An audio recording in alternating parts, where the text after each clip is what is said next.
তো যেমন আমরা বলেছিলাম যে আগামী 17/6/2025 জোড়া মন্দির দিয়ে লাদাখ করব।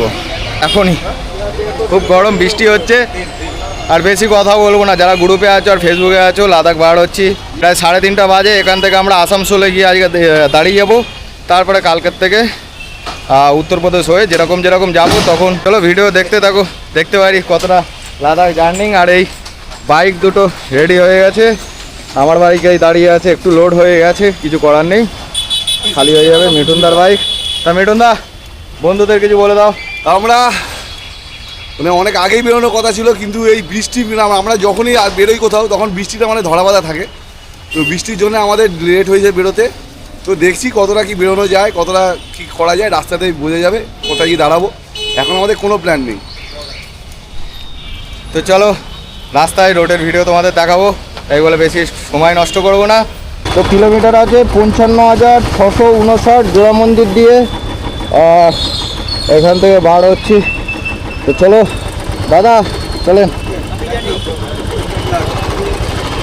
ঠিক আছে, তো বর্ধমান আর এখান থেকে 15 কিলোমিটার বাকি। আর এত বৃষ্টি হচ্ছে যে তোমাদেরকে রাস্তার কিচ্ছু দেখাতে পারছি না। মিঠুনদা ওখানে আছে। তো যাই হোক, ক্যামেরা এখন ভিতরে ঢুকিয়ে দিচ্ছি, আসানসোলে দাঁড়াবো। সামনের ওয়েদার দেখো, পুরো বৃষ্টিতে কিছু দেখা যাচ্ছে না। তো চলো আগে যাওয়া যাক। তো জোড়া মন্দির থেকে পুরো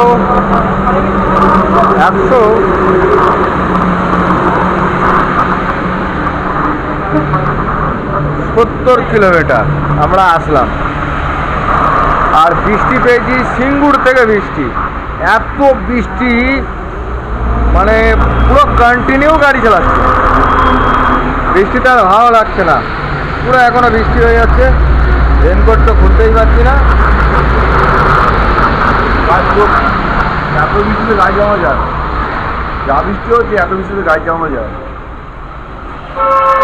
তো জোড়া মন্দির থেকে উঠে আর এই দাঁড়ালাম।